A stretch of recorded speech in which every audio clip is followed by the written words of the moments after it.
How's it going, y'all? I hope y'all are having an amazing night tonight. My name is Raymond Sosa, and for my pathology presentation, I'm going to be talking about Pectus excavatum.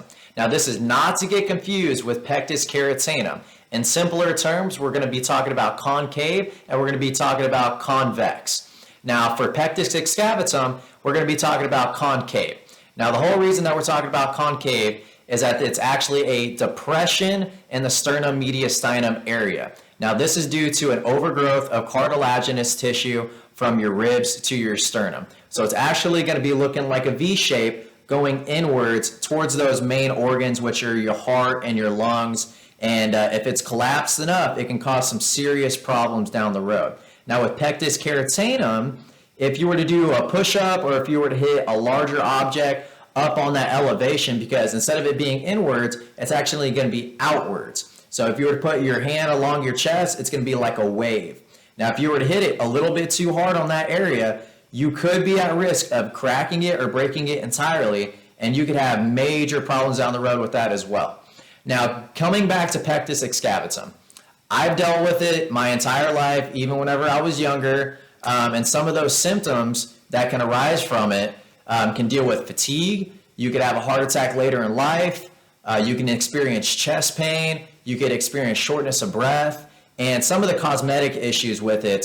Some people end up developing anxiety and depression because it's not like the norm. You know, not everybody has this giant divot in their chest, and that's okay. And I've learned to live with it, and other people, I hope y'all are learning to live with it as well, because you are beautiful. Now, getting into Pectus excavatum, there's a couple of treatments that we can talk about when dealing with this deformity. Now, there's the Nuss procedure and there's the Ravitich procedure. Now, before I get into those procedures and other treatments, I'd like to stress how I actually dealt with mine. So I used to be around 120, 125 pounds, and my deformity was pretty darn severe. Now, I was trying to look up, I was like, do I really want to fork out this money? I know insurance isn't going to cover it because it's actually a cosmetic issue more than anything else. So I started looking up, a couple of different treatments, and one of the treatments that I came across was exercise. And I was like, no way that exercise can correct this giant, deep depression that's in my chest.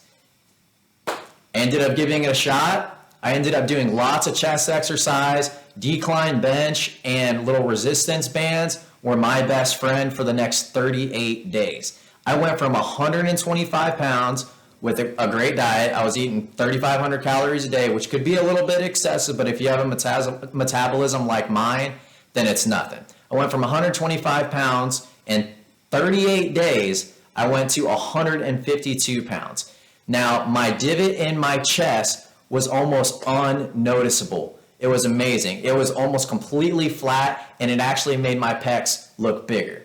So if your case isn't as severe, I strongly suggest doing a little bit of exercise. Look up some exercises that can help with Pectus excavatum. Pound the chest. Pound it. As much as you can without, overdoing it to where you get hurt.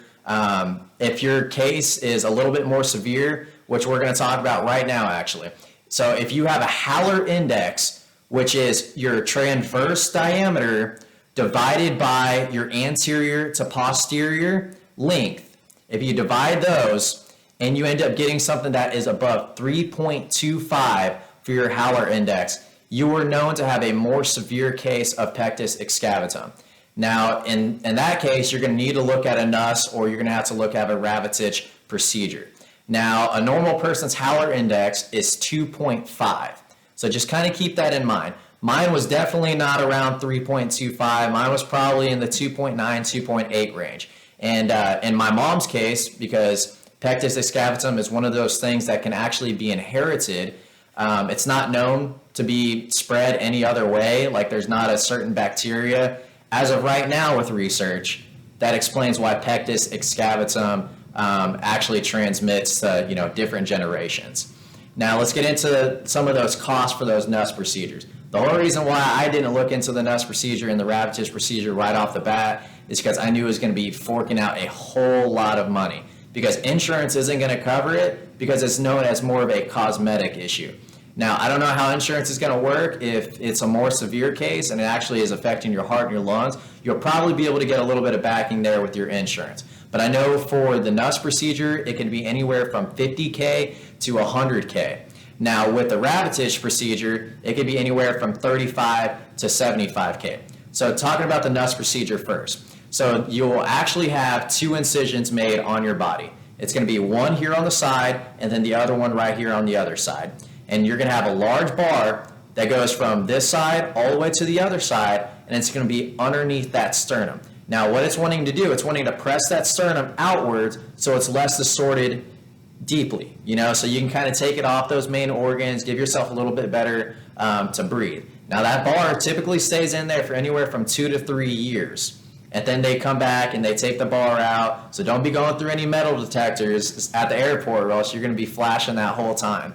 Now, with the Rabbitich procedure, they actually do pieces of the cartilaginous tissue. They'll take it out, and even in some cases, they'll take out some of those smaller ribs through there because they're just kind of in the way, and there's no way of them correcting it. But they'll put a small plate in with a smaller bar, and it's pretty similar to the NUS procedure, but the bar is smaller than the NUS procedure. In the NUS procedure, that bar is pretty large. You'll start to, you're going to feel it right off the bat. It takes a couple of weeks for recovery, but they say after around 6 weeks is whenever you're able to start, doing activities. Again, I wouldn't suggest any heavy lifting, but if, say you were a nurse and stuff, you needed to just kind of turn a patient over or kind of help them to the bathroom, you're going to have no problems with that.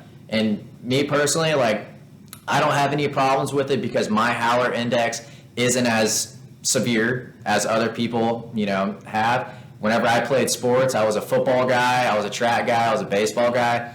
I never really had any type of fatigue. I never really felt like I was going to pass out because of my Pectus excavatum.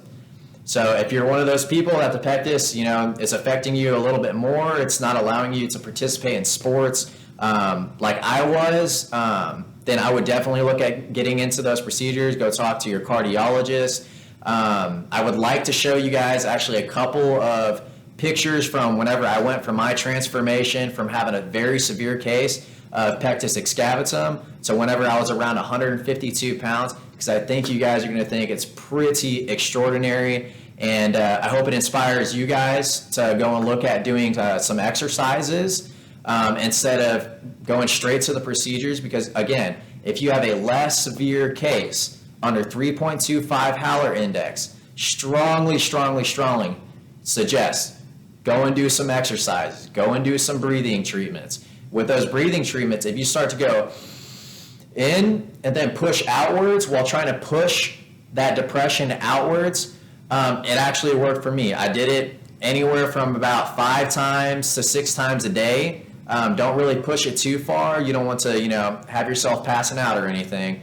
But if you do that 5-6 times a day, along with your exercises, have a good diet. My metabolism was pretty fast, and it still is very fast. So I was eating around 3,500 calories a day in order to keep my caloric intake up with all the body, muscle mass that I was putting on.